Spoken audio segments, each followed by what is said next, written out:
You wanted the best. You've got the best podcast. The hottest podcast in the world. The Chris Voss Show. The preeminent podcast with guests so smart you may experience serious brain bleed. The CEOs, authors, thought leaders, visionaries, and motivators. Get ready. Strap yourself in. Keep your hands, arms, and legs inside the vehicle at all times, because you're about to go on a monster education roller coaster with your brain. Now, here's your host, Chris Voss. Hi, folks. Chris Voss here from thechrisvossshow.com. Well, there you go, ladies and gentlemen. With our lead season that makes official. Welcome to 16 years and 2,500 episodes of the Chris Voss Show. We're the oldest podcast left around. And I'm only 20, so I don't understand how we did this for 16 years. Anyway, guys, go to goodreads.com/Chris Voss, linkedin.com/Chris Voss, Chris Voss 1 on the TikTok, and all those crazy places on the interwebs in the sky. Today, we have an amazing young man joining us, and we're going to get into it with him, find out more about him, who he is, what he does, and how he does it.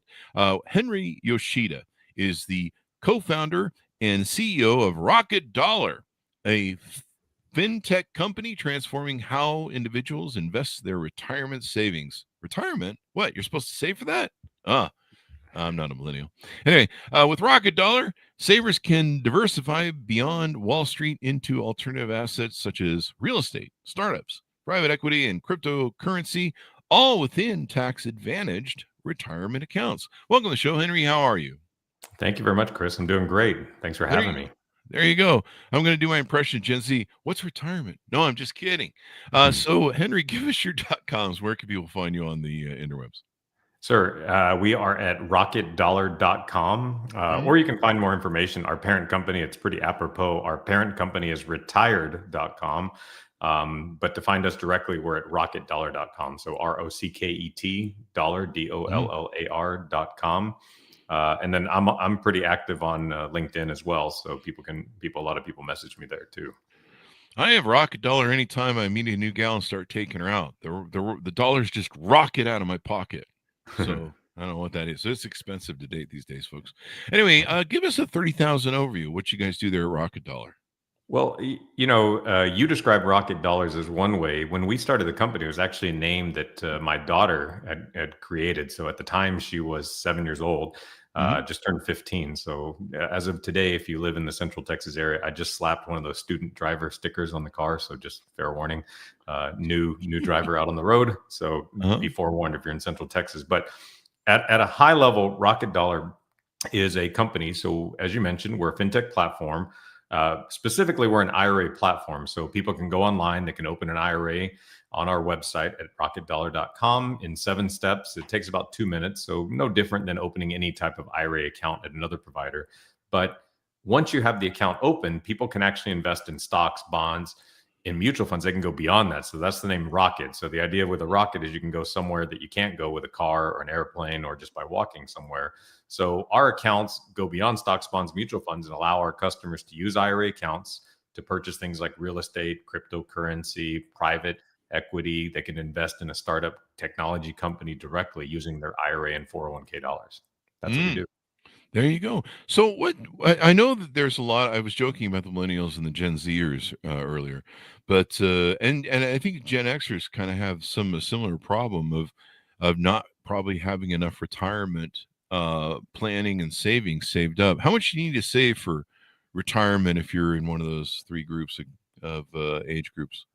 Well, this is going to probably be surprising depending on the age group of your audience, but they don't get enough credit. And first of all, millennials now, the oldest ones are 44 years old, so they're not exactly young pups either. Yeah. I appreciate you starting the show by saying I'm a young man, but I'm actually on the first half of Gen Xer myself, so late 40s.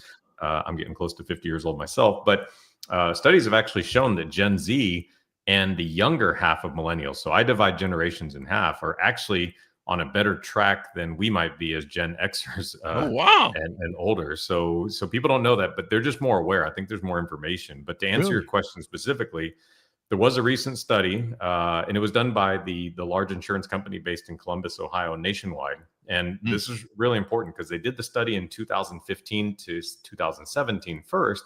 And they asked people, they did a survey, US survey, just kind of broad-based, all age groups, all income levels, of what amount they just think they might need overall in a retirement account to be comfortable. And that number at the time was well under $1 million. So it was in like sort of the high $700,000-800,000 range. They thought if they had that amount saved up in a nest egg, then they'd be able to sustain themselves. Now you flash forward, and we know that inflation's probably say it's run rampant recently is an understatement. But they redid the study in the last year, and that number now for people to feel quote unquote comfortable has gotten close to $2 million.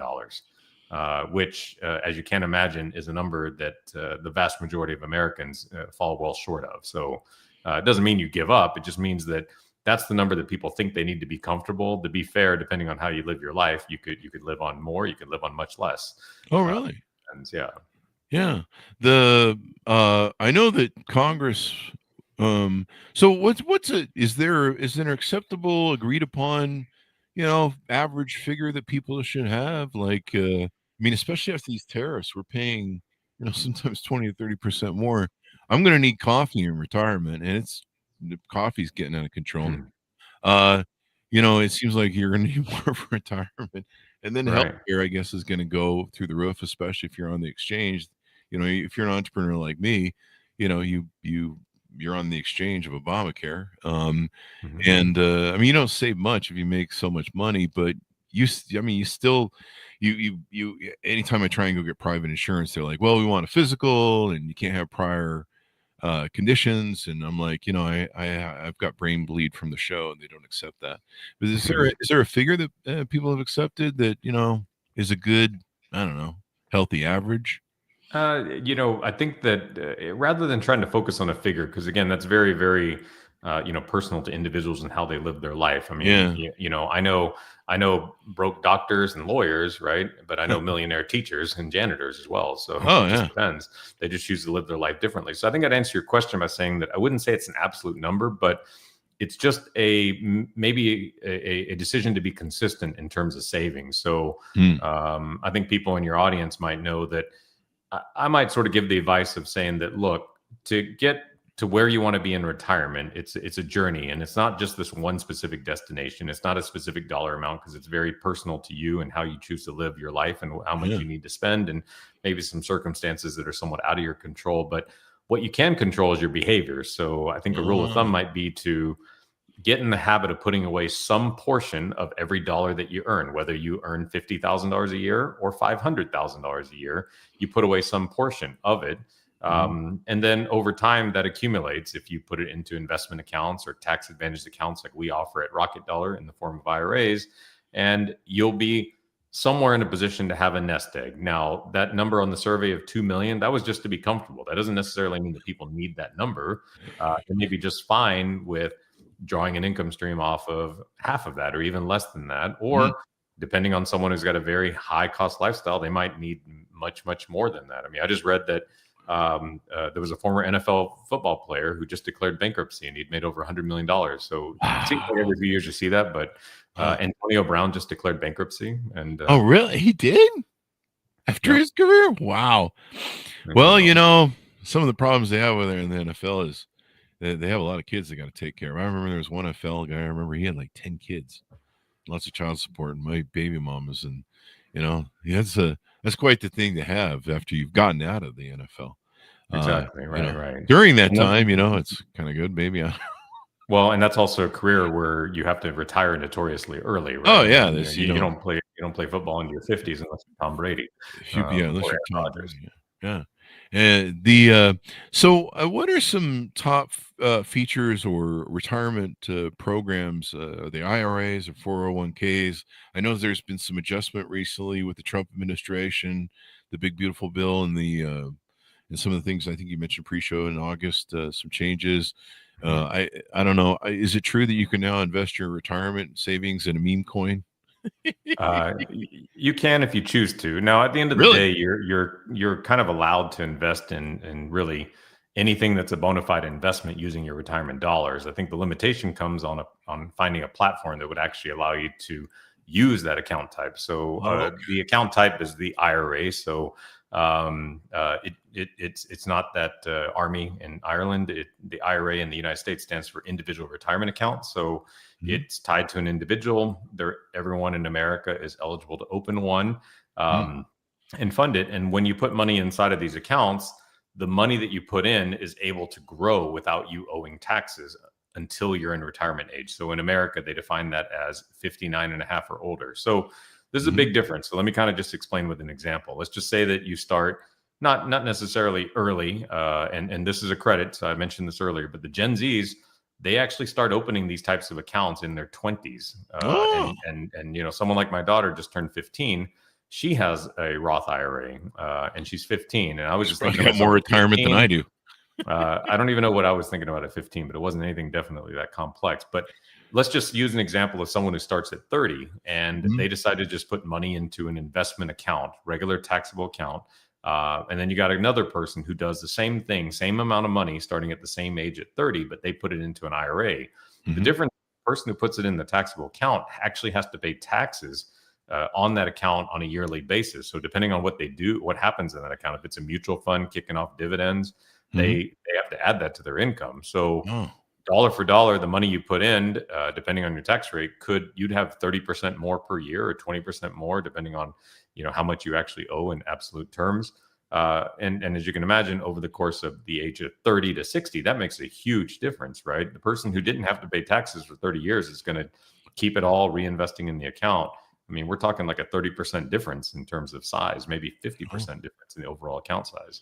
Yeah, that's got to be, you know, and then, you know, the other thing you got to factor is health insurance costs. Like health insurance out of control. And I suppose if you know, I've been lucky so far, knock on wood, but, you know, I mean, they can probably, you know, unanticipated heart or issues or health issues can eat away at your retirement savings, right? Well, it could just eat away at your assets in general, right? I mean, that's true. I mean, it eats at you in two ways. So health problems eat at you in two ways. One, and you're right, I guess I'll first start by saying that the costs and the rate of increase in healthcare costs has gone up faster than the rate of inflation. Another thing that's gone up faster than the rate of average inflation is educational costs. So if you are someone with kids and they end up needing money for their education, the cost of that and healthcare has gone up at a rate that's almost double the rate of average inflation for the last 25 years in the United States. But the other problem with healthcare, though, is that healthcare, depending on what the problem is, limits your ability to earn income. So you're hurt in two ways, right? And you have to spend a lot of money to get yourself right. And you may be limited in your ability to actually earn money if you're hurt, sick, or incapacitated in some way, shape, or form. Yeah. There you go. So people need to prepare for this. They need to, I think that's amazing. Your daughter is 15 and she's already got a retirement account. Like, I feel like an idiot at this point. Like, what have I been doing all my life? But, I know there's one of the other things. Do they still have the limits? It used to be that once you turn 65, they started making it to, like, if you didn't retire, they made it really taxable, painful taxability wise. And then I think it's 70 again, where a lot of your income starts getting taken, I think, by taxes. If you're like, I'm one of those people that's never going to retire. Well, like Warren Buffett, I don't plan on retiring until 7 years after I die. Sure. So I've been an entrepreneur all my life. I intend to be an entrepreneur until, I don't know, till I'm rambling on this mic, and I've already been doing that for 16 years, so they haven't put me away yet. But right. But you're only 20, so that's true. I am only 20. Good point, Doc. So there you go. So how easy is it to set up an account and work with you guys? Who are the people that you see usually come to you guys and utilize your guys' service? Yeah, well, you know, maybe first I'll answer your question about what happens with the taxability. So here's the thing. The thing about retirement accounts, and they are a massive amount of money here in the U.S. So when I tell people the numbers, I'm not even sure people can sort of fathom it. But the current amount of monies that sit just in IRA accounts in the United States is between 17 to 19 trillion dollars. And in 401ks, we're in the range of 7 to 9 trillion. So add those two together, we're starting to push close to the high 20s, low 30s. And with a T, with trillions, right? So I don't know how often that number is mentioned on the show, but that's the magnitude that we're dealing with. So the caveat is that money is in these accounts and actually hasn't been taxed yet. So the government hasn't been able to get their taxes due on these accounts. So as people get to a certain age, and the age Luckily, it's a little bit later, but they pushed it back to the age of 72. So once you start turning 72, then if you have not taken money out of your retirement accounts, the government starts to require you to take money out of the account. So when you do take money out, that's when you pay taxes on the amount that you take out. So Yeah. let's say you take out $100,000 when you're 72. Well, that's as if you made that money and earned income of $100,000, at which point the government will get whatever the taxes due. So depending on what state you live in and what tax bracket you're in, you may end up sending $23,000 or $20,000 or $26,000 of that 100. So you net 74 to yourself at 26,000 in income. You'll the rest of the government, and they'll make you do that. And it's based on a formula of how long they think you're going to live. So Warren Buffett's outlived the expectancy of what an average American male should. He's in his early 90s now. His business partner died right at 99, right before his 100th birthday. But I guess we all don't, live like Charlie Munger and Betty White, right, in America, close to 100 years old.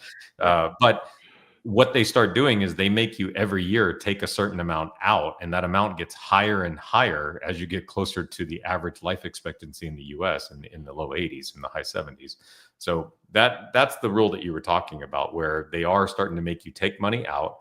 That's a change. The other one, and this relates to Rocket Dollar, is that in early August, there was an executive order passed to allow Americans to expand beyond just stocks and bonds and retirement accounts and invest in private and alternative assets, an area we specialize in. So that could be real estate, cryptocurrency, private companies, private credit, private equity, venture capital, and so forth. If you know how to access those vehicles, you can do it with your IRA account. And at a platform like ours, people just go to the rocketdollar.com website. If they know a private deal that they want to invest in, they can open an IRA with us. They can move money in from any existing IRA or an old company 401k into that new account with us. And then they can deploy those funds and go into a real estate investment property, for example, as a way to diversify away from the stock market, of which I have a lot of opinions on sort of how that's developed over the 25 years I've been in financial services. Has there any major changes that people need to be aware of off of the the recent Trump administration 2025's adjustments, the big beautiful bill, and I think you mentioned something in August. Yeah. Is there any major changes people should be looking for new opportunities in their accounts for? Well, I think that if nothing else, I would say that the changes that have happened under the Trump administration have actually allowed more flexibility with what people can invest in using retirement dollars. So I think that's the general theme. So that it was an executive order. Executive order isn't actually a codified law. It needs to get passed. Companies need to figure out how to implement this. So service providers like a Rocket Dollar, like a Fidelity, or an investment manager like BlackRock and so forth, or T. Rowe Price, for example, have to figure out what new products can they create. And then people like myself and Fidelity, we have to decide what changes do we need to make to our platform now that the executive office has sort of codified this in an executive order. Maybe it eventually becomes allowable by law and codified in a rule. So how would we adjust our business models to accommodate this? So I think for the average American person, citizen, and investor, the takeaway is mostly that the Trump administration, the second Trump administration, and even the first one, is just proven to be somewhat more flexible with being okay with you doing more things with your money. Like as in, it's not our thing, it's your thing. It's your retirement. You need to take care of it. It's your money. You can kind of go into the things.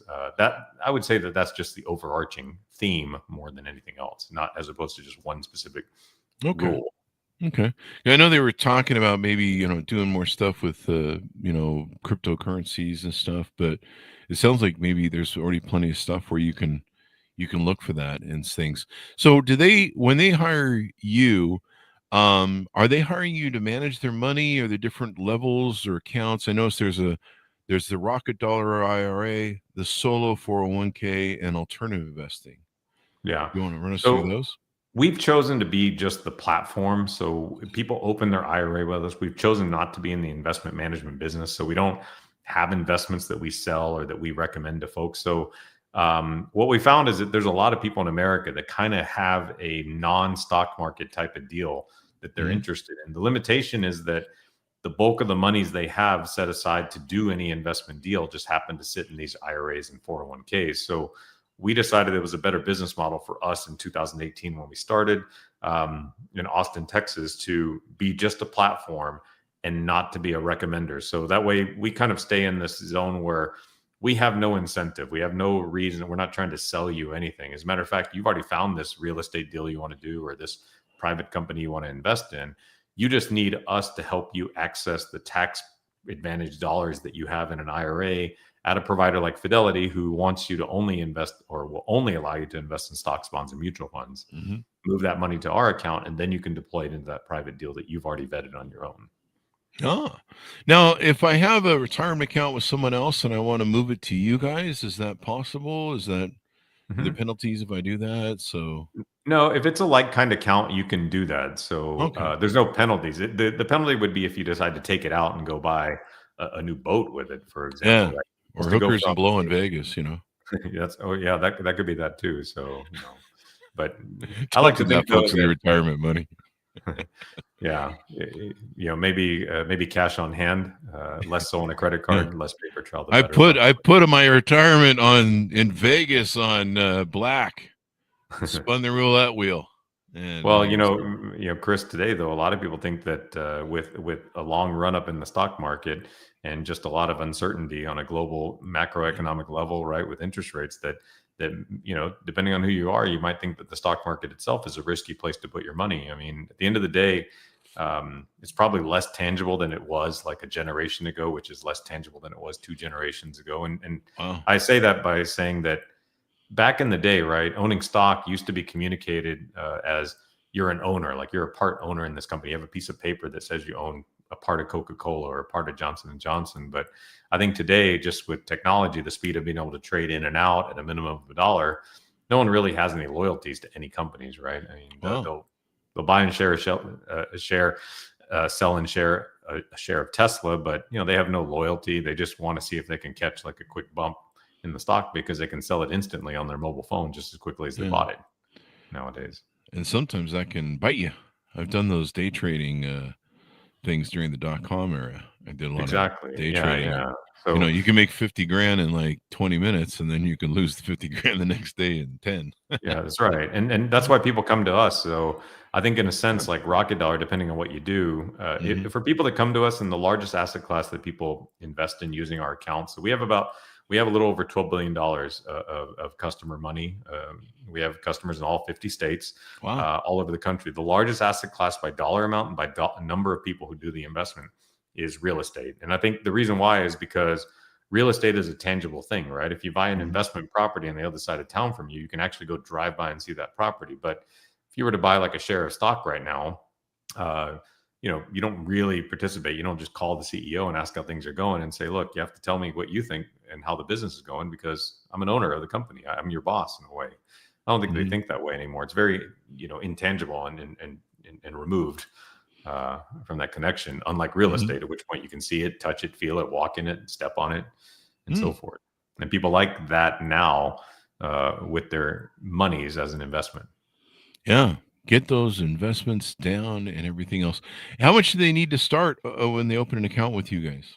So the other thing that we did when we started was we didn't have an account minimum, but we do have a fee. So I mentioned a couple minutes ago that we don't actually procure investments. We don't recommend investments, and we don't produce, manufacture, market, or sell or broker any investments. So because of that, the only fees and the way we make revenue is just by charging a flat fee for opening that account and maintaining its status as an IRA.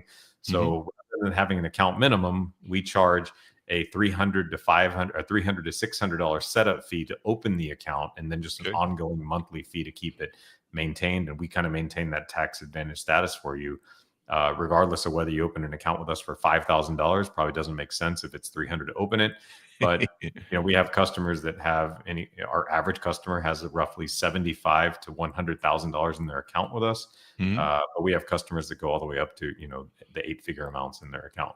There you go. I'm just shy of that 8 figures account, about 8 figures shy. No, I'm just kidding. Being funny. But no, it's really important for people to know their taxes, save this money tax free. I mean, if you're someone like me, you pay a lot in taxes. I think I should have my name on some elementary schools, evidently, because I don't have kids, so I don't get any exemptions. I'm like the guy who pays all the taxes. And have all my life. I've talked to legislatures about this. I'm like, can we make a per diem that how many kids you have in the system is how much you charge? Because I have 0 kids in the education system. So Right. why am I paying for everyone's school? Well, depending on where you live, though, you do get a break on your property taxes once you turn 65. They assume at that point you are likely not to have kids in school. So I don't know, man. I might be one of those. Might be one of those old Al Pacino, Robert De Niro guys who has kids when they're 80. I thought we were going to stick with the football theme and say Bill Belichick, but oh yeah, I might do the whole Bill Belichick. He hasn't had a kid with her yet, but there's still time. It seems like that whole thing's gelling. She's like helping his brand there. What are some other things that we haven't talked about that people need to know about?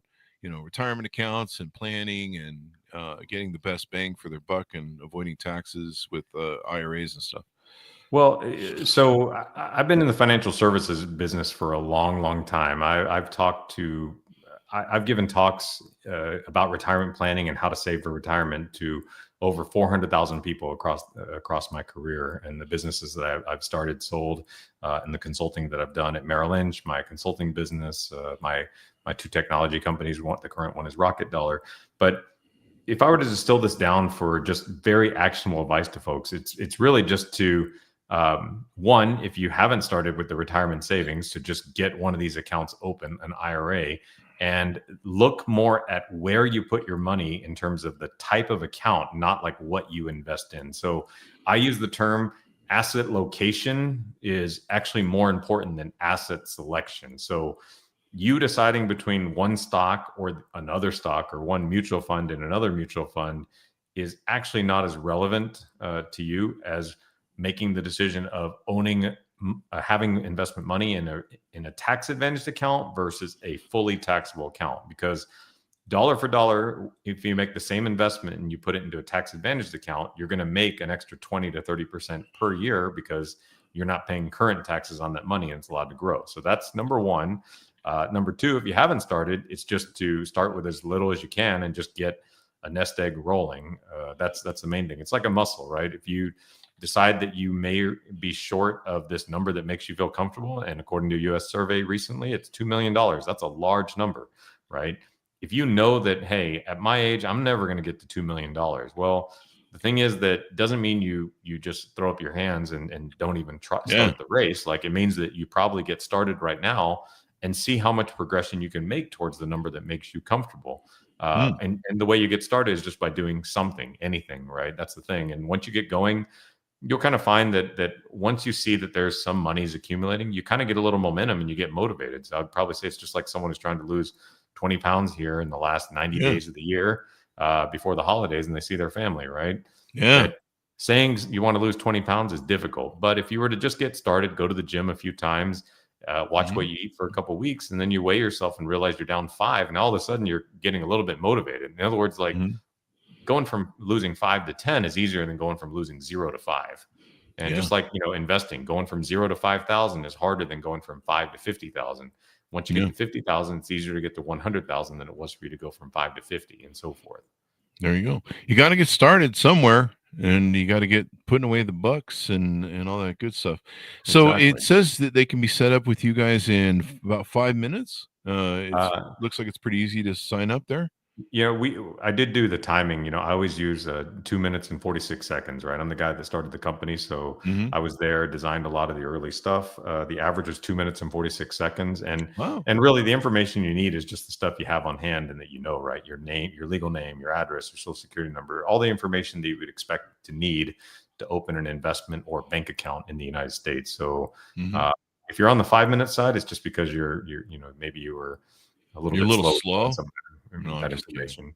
Whether I'm usually slow. I'm like, I have to henpeck the typing. Okay, yeah. So, and then plus, half the time I have to remember who I am, which personality I'm using, because they have like 10 personalities. They have they each have their own social security number, I think. I thought you were more referencing that you're one of those like a Jason Bourne spy novel and you open up your suitcase with multiple passports. Oh yeah, that too. Yeah, sure, whatever. Cooler way. Yeah, I have to go through my passport, my fake, James Bond attaché case of who I am this week. So there you go. But Don't have multiple Social Security accounts, people. By the way, I think that's illegal, isn't it? Um, people can sign up on your website. They can probably reach out. They're pretty good customer service? I guess if they have questions, they need to figure Yeah, stuff out. so we have so that's one of the things. So we like to say that we're a technology company in the financial services space, but we have a phone number on the upper right hand page of our website. So we answer that during business hours. Mm. So on that side, you could speak to one of our specialists who can answer all the questions about just general IRAs or Mhm. the types of IRAs we offer, which are specific to owning alternative and private investments inside of IRAs. And then once people become a customer, we actually have even a larger group that helps on the customer service side to walk people through if they have problems, Mhm. questions about the account. But even if they just go to the website, so I'd tell your listeners that your audience that at rocketdollar.com, we have hundreds of articles that talk about these retirement accounts, about alternative investments inside of retirement accounts. So I think maybe our sort of biggest contribution to what I think is this new wave based on the August 8th executive order from Trump allowing private and alternative investments in 401ks is that for 6 years, we have a database of articles, blog posts, information pages that speak to private and alternative investments in retirement accounts. So the government allowed this since August 8th. So we're about day 45 on that. We've been producing content that's just educational. It's there. It's not behind a login wall. Anyone can read it. And we've noticed that a lot of people go there just for information. And if you choose to move forward and open an account to enable your IRA investments to go into alternatives, we'd hope you consider us. But if not, you can find out and try to learn a little bit about the background of it and see if it's right for you just by going to our site and reading. There you go. There you go. Well, it's definitely something people need to do. Millennials and Gen Zers, maybe cut out that Starbucks all the time and those DoorDashes, man. I know some of them are spending they do DoorDash 2 to 3 times a day. Wow. And that's expensive. I'm I've never cheap. used DoorDash, so I've used it very rarely when I'm sick or I just can't get out. But usually I'm a cheap Gen Xer. I'm like, I'll go get my burger. I'll be fine. Like $10 is still $10 no matter how much you earn. I'll never get out of being poor growing up. Right. So to me, I'm still just like, nah. I mean, I'll get food delivery every now and then from a delivery service that I don't have to pay the huge fees, but very rarely. I think Jimmy John's. Well, Warren Buffett's worth over $100 billion, and he counts out exact change to go to Yeah, McDonald's. So. yeah, and he drives an old shit box. I think he upgraded his 1989 whatever he's driving, a Cadillac. I think it was. He usually drives a newish Cadillac. So yeah, that he's not driving an old one really. But. Yeah, his daughter made him buy one from the 90s or something, evidently, or from 2000s or something. He's got a newer one, but yeah, it's older. Right. But yeah, it's funny how I think we've had this discussion on the show before with people that about half of multimillionaires don't drive the latest vehicle on the thing. No, that's another thing. So I've done a lot of studies and I've read a lot of articles and research about that too. But the list of the top 10 cars that are owned by millionaires, like actual millionaires in the U.S. So I just want you to know, BMW and Mercedes is in the top 10, but they're not in the top 5. Yeah. By models, it's cars like a Toyota RAV4 and a Honda CR-V. Well, they like putting the pipes on those Honda CR-V Civics, and you see that's what those. Well, what those millionaires like is that they like the idea of driving a paid-off Honda CR-V and go into their somewhat modest house by millionaire standards. But they can log into their brokerage and IRA accounts and see that they have $2 million there. There you go. There you go. So let's round out the show. Give people a final pitch out. Tell them where they can onboard with you and the .coms, et cetera, et cetera. Sure. So you can find us at rocketdollar.com. So ROCKET dollar.com.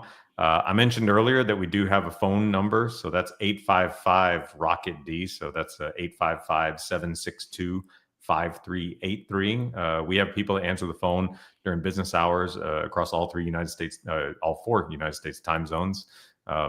The mountain one doesn't really count. It's like 3.5 time zones in the US, right? That's Uh-huh. I'll stand by that, just because not everyone participates in that one. But you can find out information, open up an account to do an IRA that will allow you to invest in private and alternative investments. And if you didn't know that concept existed before, it's always been allowed. What's been hard is a digitally enabled provider who makes it easy for you to have an IRA that can do private and alternative investments. And that's what we are at Rocket Dollar. There you go. Well, thank you very much for coming on. It's been very fun and insightful to learn about what we all should be doing to invest in retirement. Thank you. Thanks a lot, Chris. There you go. Thank you. And thanks, audience, for tuning in. Go to goodreads.com/Chris Voss, LinkedIn.com/Chris Voss, Chris Voss 1 on the TikTokity, and all those crazy places in it. Be good to each other. Stay safe. We'll see you next time. And that should have us out. Great.